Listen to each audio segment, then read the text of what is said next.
Magandang araw kaibigan. Ako nga pala si DJB ng Barangay Inspiring Stories at ito ang ating kwento.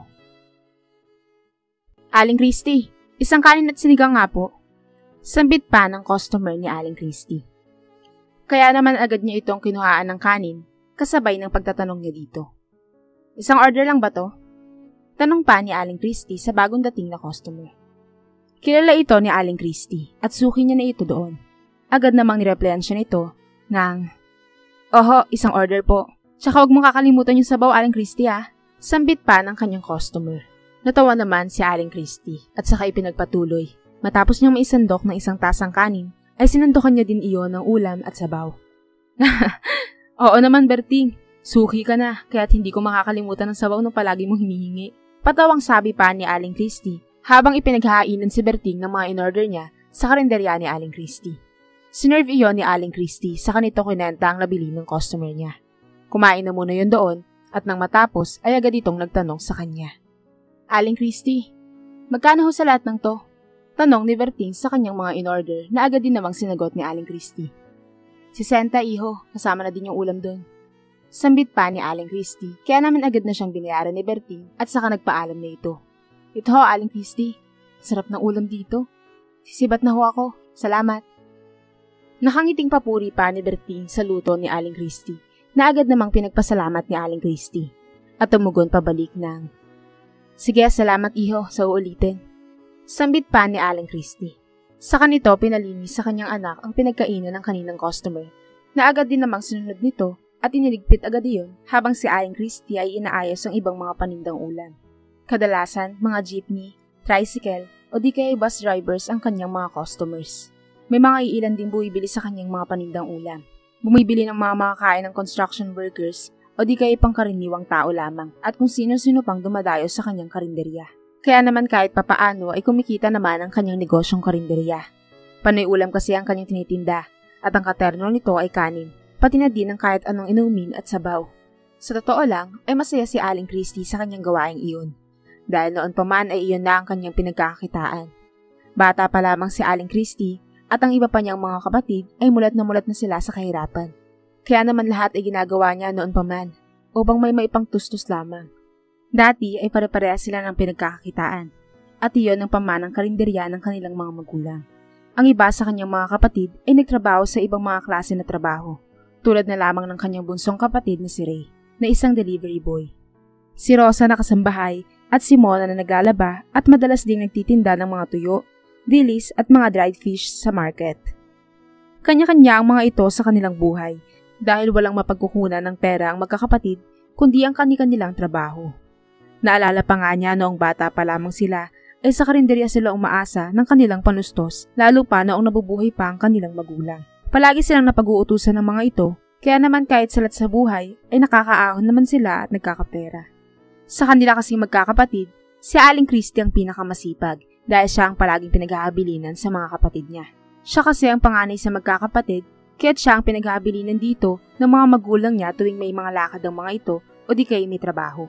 Naaalala niya din yung hirap niya tuwing inaalagaan ng mga ito, dahil sa mga kulit at ang iba pa ay imbes na mag-aral ay naglalaro lamang. Noong mga araw na yun ay dalaga pa si Aling Christy, habang ang mga kapatid niya naman ay mga bata pa. Ang iba ay elementarya pa lamang at ang iba naman ay talagang bata pa. Ilang months pa lamang, kaya't hirap din siyang tumutulong sa kanyang mga magulang. Pinag-aaral si Aling Christy noong kabataan niya. Ang kaso nga lang ay hindi niya tinanggap dahil nga sa mga responsibilidad na inatas sa kanya noon pa lamang. Kaya naman tumulong na lamang siya at kahit papaano naman ay napalaki siya ng kanyang mga magulang na responsable at masipag tulad ng iba niyang mga kapatid. Mas lamang nga lang siya dahil siya ang mas nakakatanda at mas ma-experience kesa sa kanila. Nang sila'y magkaedad, ay doon lamang mas naging responsable ang lahat sa kani-kanilang buhay. Alam ni Aling Christy kung gaano kahirap ang buhay, kaya't lahat ay ginagawa niya sa kanyang pamilya. Mabuti na lamang ay katukatulong niya ang kanyang mga anak. Araw-araw ay may iba't iba silang putaheng hinahain para sa kanilang mga customers sa kanilang karinderya. Kilala ang karinderya nila Aling Christy bilang isa sa may pinakamasarap na putahe at para bang profesional ang kanilang lutong pagkain. Kaya naman madalas ding dayuhin ng ibang mga tao ang kanyang karinderya. Tama lamang naman ang kinikita ng kanilang karinderya. Sapat lamang upang buhayin silang magpapamilya. Hindi kasi kilala ang karinderya ni Aling Christie ng ibang mga lugar. Pero masarap ang kanyang mga pagkain at madalas na dinadayo pa. Kaya't may mga minsang madami siyang customer, ngunit tulad ng ibang business ay matumal din minsan. Tuwing umaga ay naghahanda si Aling Christie ng almusal na spaghetti o kung hindi naman ay pansit o kaya'y lugaw. Pinaparesa ni Aling Christie ang spaghetti ng Shanghai at hotdog upang kung sakali mang gustuhin ng mga ito na magkaulam ang hotdog at spaghetti o di kaya ay Shanghai at spaghetti ay magagawa nilang makapag-order nun. Minsan naman, pansit at Shanghai o di kaya tokwa at baboy. Kapag kalugaw o arroz caldo naman, ay sinasamahan niya ng lamang loob ng baboy at lumpiang Shanghai na gulay, pati ang tokwa at baboy at itlog. Sa tanghalian naman ay nakadepende, pero ang madalas na meron siya ay sinigang, lechong kawali, fried chicken, adobo, tinola, Bicol Express, sisig, bopis, tortang talong, pinakbet, ginataang langka, ginataang gabi at sari-saring mga putahe na palaging bumibenta naman sa kanilang karinderya. Sa araw-araw na pagtatrabaho ni Aling Christie, ay hindi niya napapansin ang kapaligiran niya dahil focus siya sa kanyang pagtitinda. Habang nagtitinda siya ay may isang customer ang bumili sa kanya. Aling Christie, pa-order nga ako ng kalahating cup ng kanin tas isang sisig ho. Sambit pa ng lalaking napansin niya kanina na mukhang delivery driver ng mga baboy. Agad namang umiti si Aling Christie at tumango, saka nito isinandok ang pagkain ito. Nang matapos na si Aling Christie sa kanyang pagsasandok, ay agad niyang sinerve ito sa umorder nito. Kumain naman ito kaagad at habang kumakain ay mayroong isang pulubi ang biglang nahingi dito ng pagkain. Palimos po. Sambit ng pulubi habang nanghihingi ng pagkain sa customer ni Aling Christie at agad namang napakunot ang noo ng lalaki sa pulubi. Sa una ay hindi nito pinansin ng pulubi. Ngunit nang umulit ito, ay agad na sinigawan na ito ng mamang driver. Tigilan mo ang panlilimos mo sa harap ng pagkain ko? Makakadiri ka, ang baho mo. Visit ka. Sambit pa nito habang tinataboy-taboy ang pulubi. Nakaramdam naman ang awa si Aling Christie sa ginawa nito sa pulubi. Kaya naman agad na dinipensahan nito ang pulubi habang kunot ang noong pinagsabihan ng lalaki. Manong, sobra naman ata ang sinabi mo sa kanya. Hindi naman porke walang makain at matirhan ay ginaganyan mo na. Sambit pa ni Aling Christie habang inis ito sa customer niyang yun. Agad namang sumagot ito pabalik habang nakakunot din ng noo.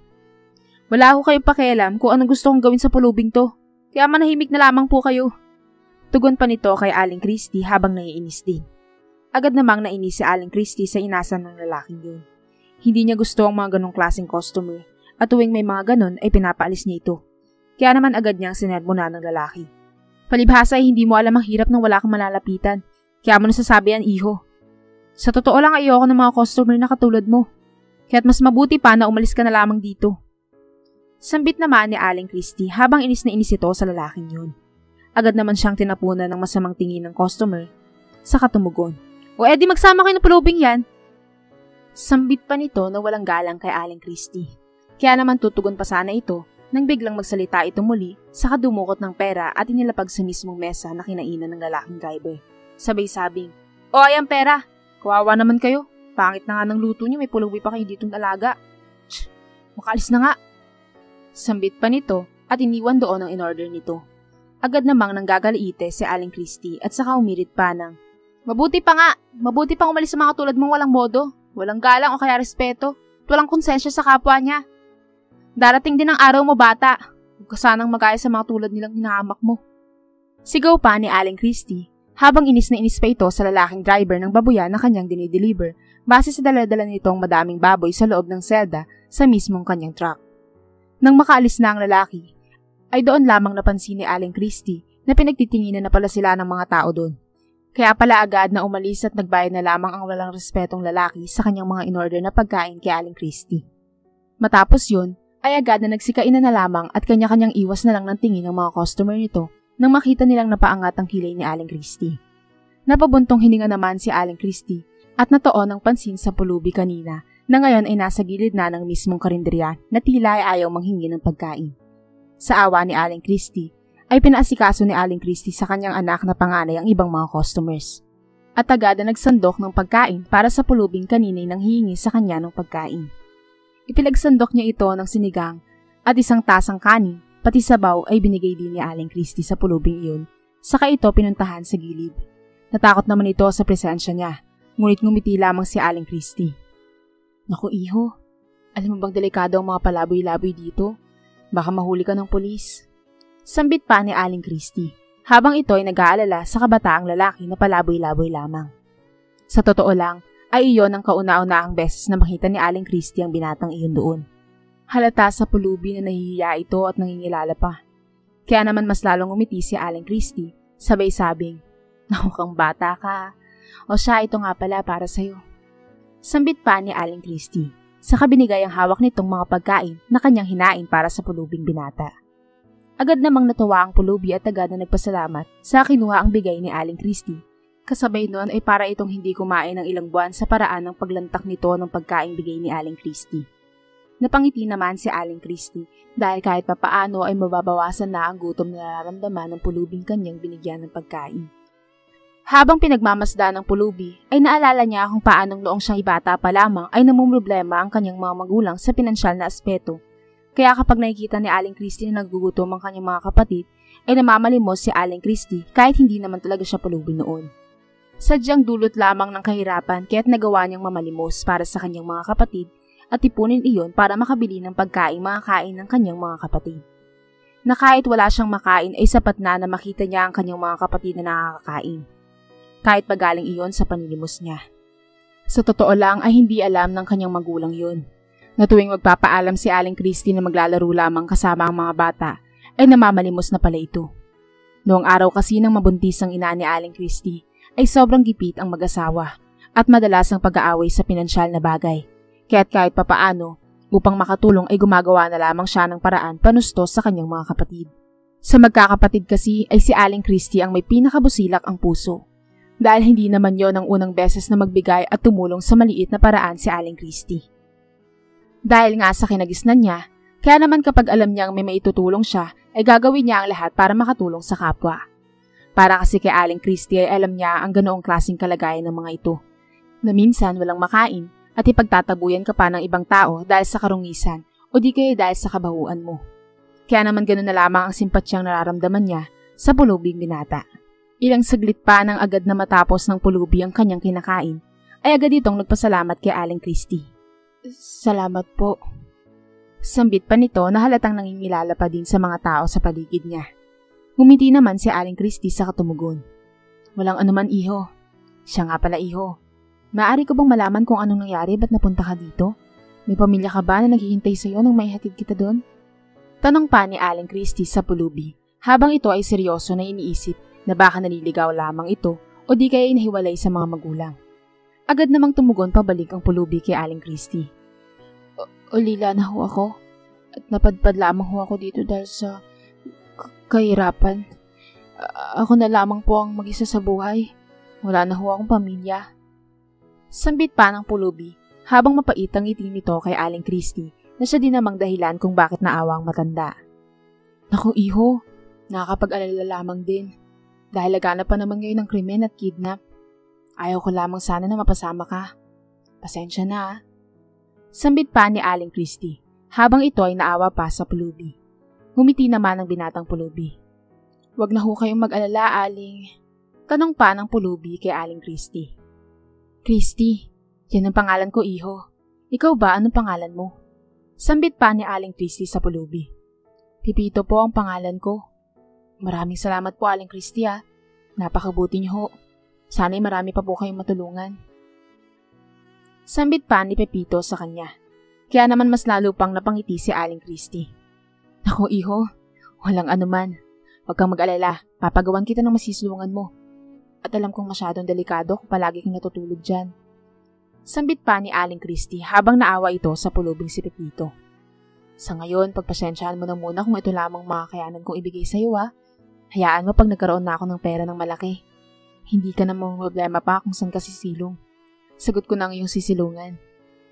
Sambit pa ni Aling Christie kay Pepito habang nakangiti ito. Napangiti naman ang husto si Pepito sa narinig at nagpasalamat muli. "Salamat po, Aling Christie. Sobra-sobra na ho siguro kung papagawan niyo pa po ako ng masisilungan.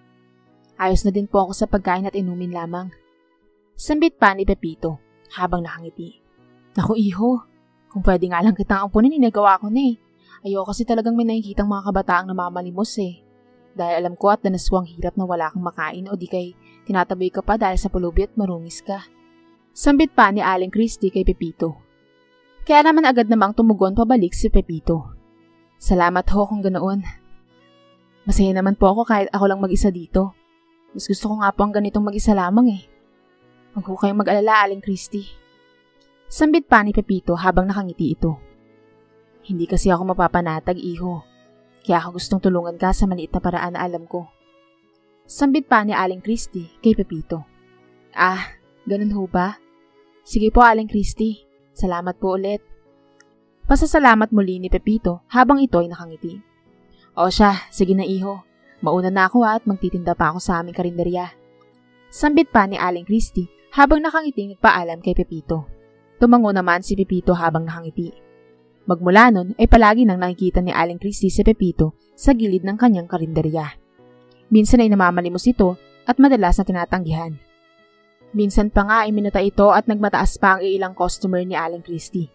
At sa tuwing nangyayari iyon, to the rescue siya para rito. Para na rin kasi niyang anak ang pulubing si Pepito. Dahil sa ulila na ito, at kahit hindi niya man ito maampon, dahil sa kagipitan ay araw-araw naman niyang pinapakain si Pepito. Para sa ginang ay wala naman iyon, basta't alam niyang nakakatulong siya sa kapwa niya sa maliit na paraang alam niya.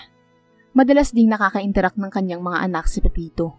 Dahil nga mabuti at busilak ang puso ni Aling Christy, ay napalaki niyang masunurin at mabait ang kanyang mga anak dahil hindi ito nangahamak ng tao. Bagkus ay tumutulong pa ang mga ito sa mga katulad ni Pepito na palaboy-laboy lamang na pulubi. Napagpasyahan ng kanyang pamilya na paggawa ng kahit maliit na bubong si Pepito sa kanyang kinauupuan upang hindi na magpalaboy-laboy pa at pumirme na lamang.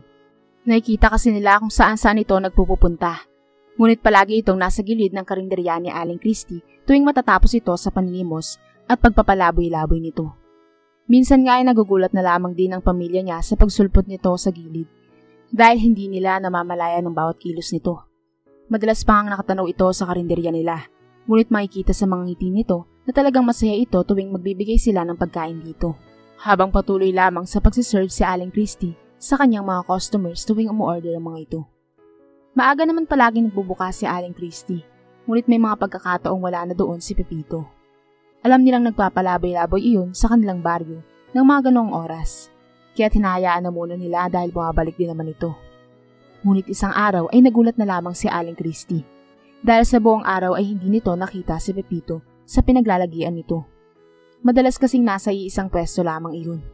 Naiisip niyang baka lumipat na ito sa iba, ngunit nakapagtataka dahil hindi doon niya gustong manirahan. Sambit pa nito sa kanya nang minsan silang mag-usap ni Pepito.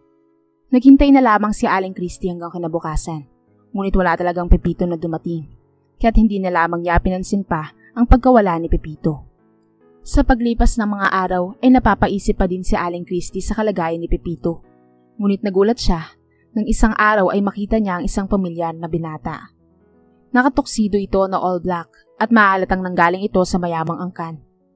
Pinaningkitan pa niya ito, mula kasi sa malayo ay kita niya ang maganda nitong sasakyan. Kung hindi siya nagkakamali ay isa iyong limusin. Buwaba mismo ito sa harap mismo ng kanyang karinderya. Habang papalapit ito ng papalapit, mas lalong nagiging detalyo para kay Aling Christy ang itsura ng lalaking iyon. Agad na napatakip siya ng kanyang bibig nang makita ni Aling Christy si Pepito sa lalaking yun. Hawig na hawig iyon ni Pepito, kaya't nang makalapit ito sa kanya, ay agad na mas lalong lalaki ang mga mata ni Aling Christy, sabay usal ng, Pepito? Sambit pa nito. Habang gulat na gulat ito nang makita si Pepito. Agad namang natawa si Pepito sa inasal ni Aling Christy dahil naalala pa pala siya nito. Kaya naman nilinaw nito ang kanyang totoong pagkatao. Pasensya na Aling Christy. Pero hindi po talaga Pepito ang pangalan ko. Hayaan niyo po akong magpakilala. Sambit pa nito habang nakangiti ito kay Aling Christy. Sa mga oras na yon ay hindi pa nagsisink in kay Aling Christy ang mga pangyayari. Kaya naman kinusot-kusot pa nito ang kanyang mga mata. Ngunit talagang si Pepito nga na pulubi iyon. Natawa naman si Pepito sa kanya sa kaumusal at pinagpatuloy nito ang sasabihin. Oo, ako yung tinulungan niyo na pulubi at nagpapanggap na Pepito. Ngunit sa katunayan ay hindi po talaga ako si Pepito. Dahil ang tunay ko pong pangalan ay Danilo po. But you can call me Dan po. Yan po ang totoo kong pangalan. Sambit pa nito kay Aling Christy. Kaya napakunot noo ito. Danilo ang pangalan mo? Kung ganun ay... Sambit pa ni Aling Christy na hindi na naipagpatuloy pa ang sasabihin nang magsalang muli si Danilo. Opo, Dan o Danilo po. Yan po ang itawag niyo sa pangalan ko. At sa katunayan po, hindi po talaga ako pulubi. Alam ko kung nagtataka kayo kung bakit ko nagawa yun. Pero ang lahat po ng pagpapanggap ko ay dahil po sa social experiment na kinakandak ko. Naghahanap po kasi ako ng taong deserving na tulad niyo eh. May busilak na puso. Para rin po kasi yan sa gagawin kong reward dahil tulong ko na po yun sa mga taong nangangailangan na tulad niyo. Sambit pa ni Danilo, habang nakangiti ito ng seryoso. Napangiti naman si Aling Christy dahil sa nasabi ni Danilo na siya ay may busilak na puso. Ipinagpatuloy pa ni Danilo ang kanyang sasabihin. Isa po kayo sa mga nakitaan namin ng pusong mapagbigay at matulungin sa kapwa. Na kahit sa mahirap at salat ng inyong pamilya, ay tinulungan niyo ako without knowing who I am as an individual. Nakaka-inspire at nakaka-proud ang mga katulad niyo, Aling Christy. Kaya hindi din ako nagtataka kung bakit ang inyong mga anak ay mababait din. That's why my team decided to help you, and this is your lucky day, Aling Christy. Dahil we will guide you and help you na mas lalong ma-expand ang inyong pinagkukunan ng kabuhayan. We'll be giving you 1 million cash prize with a house and lot and brand new car. Plus we'll make over all of you at magdidinner kayo kasama ako sa isang restaurant. Sambit pa nito. Dahilan para maglulundag sa saya si Aling Christy sa sobrang tuwa nito na sa wakas ay mamumuhay na sila nang hindi pinoproblema ang pinansyal na aspeto. Sobra-sobra ang sayang na idulot nang sabihin ni Danilo ang reward na matatanggap ni Aling Christy sa pagiging matulungin nito sa kanya. Nang kumalma na si Aling Christy ay muling nitong tinanong ang patungkol sa reward. Totoo ba to, Danilo? Hindi mo naman ako niloloko, hindi ba? Sambit pa ni Aling Christy habang nag-aalala ito na baka hindi totoo. Kaya't pilit itong ngumiti. Natawa naman si Danilo at saka tumugon. Hindi ko kita niloloko dahil lahat ng sinabi ko ay para sa inyo. At ito po ang tseke. Pirmado ko na po yan. Sambit pa ni Danilo. Doon ay nakumbinsi si Aling Christy nang makita nito ang mismong tseke na pirmado ni Danilo. Worth 1 million ang tseke na iyon. Kaya naman hindi ma-express ni Aling Christy ang pasasalamat. Naku iho, maraming salamat dahil sa'yo makakapag-aral na ang aking mga anak. Sambit pa ni Aling Christy, saka niyakap si Danilo. Kaya't niyakap na lamang pabalik ni Danilo ang ginang. Matapos yun ay inumpisahan na ang tulungan ni Danilo ang business na karinderya ni Aling Christy. Pinaayos niya ito at pinagawang semento. Noon kasi ay puro gawa lamang iyon sa kahoy. Pansamantalang nag-close ang mismong karinderya ni Aling Christy nang magsabi si Danilo na pagagandahin ang kanyang karinderya at aayusin iyon habang sila ay pinagme-makeover. Gamit ang sasakyan ay pinunta muna sila sa mga kilalang makeup artist na nagme-makeup at nagme-makeover sa mga artista. Doon ay pinaayusan ng buong pamilya ni Aling Christy at maging si Aling Christy. Halos ilang oras din ang kanilang ginugol bago matapos ang makeover na yun. At nang matapos ang makeover, ay agad na dinala ni Danilo sa isang kilalang restaurant ang mag-anak. Saka ito pinapili ng makakain. Agad din namang nakapili ang mga ito at in-order na, saka inintay ang kanilang mga in-order. Halos ilang minuto din ang kanilang hinintay bago iyon ma-serve sa kanila. Maya-maya pa, ay may lumapit ng waiter upang ilapag at iserve sa kanila ang mga order nila. Kaya naman nang magkaroon ng oportunidad, ay nagtanong si Aling Christy patungkol kay Danilo. Pasensya na iho pero pwede ba akong magtanong kung dito ka palagi nakain? Masyado kasing mahal ito, iho. At madami kami. Sambit pa ni Aling Christy, nag-aalala pa dahil baka masyadong mapagastos at ikaltas sa kanila ang expenses. Napangiti naman si Danilo, sabay sabing, I prefer homemade po, pero dahil gusto ko kayong bigyan ng reward, ay sinama ko kayo dito. At kung tungkol sa babayaran, this is nothing, Aling Christy. Ako naman ang magbabayad nito at libre na po ito para sa inyo. So, let's eat? Yiting sabi ni Danilo. Saka nito kinuha ang tinidor at kutsilyo upang hiwain ang beef steak na in-order nito. Salamat ng marami, iho Tugon pabalik ni Aling Christy at in-enjoy na lamang ang dinner. In-accommodate pa sila ni Danilo sa isang condo unit na pansamantalang titirhan nila Aling Christy dahil pinapagawa pa ang mismong karinderya. Kinabukasan ay tinur naman sila sa kanilang bahay at pinakita na din ng kotseng ibibigay. Ibinigay na din kay Aling Christy ang susi kaya't wala ng problema. Ilang linggo lang ang lumipas ay nagawa na ang kanyang karinderya. At doon ay numpisang tulungan ni Danilo si Aling Christy. Noong una ay medyo matumal dahil kakabalik pa lamang ni Aling Christie sa pagtitinda ng ulam. Hanggang sa paunti-unti ay umasenso na ang kanilang negosyo at naging successful yun. Napag-aral niya ang kanyang mga anak at nagtapos ang mga ito sa kursong culinary na may kinalaman sa pagluluto at pagpapalago ng food businesses. Kaya naman namuhay silang walang problema sa pera at mas yumabong pa ang kanilang kabuhayan. Tunay ngang malaki ang blessing na matatanggap mo kung tutulong ka sa kahit anong paraang iyon. Maliit man o malaki, ay biyaya ang hatid sa iyo nito dahil ang kabutihan at kababaang loob ay isang kayamanang hindi kayang tapatan ng pera o anumang salapi. Basta tayo magsusumikap at tutulong sa kapwa, tsak ang asenso natin ay hindi magwawakas.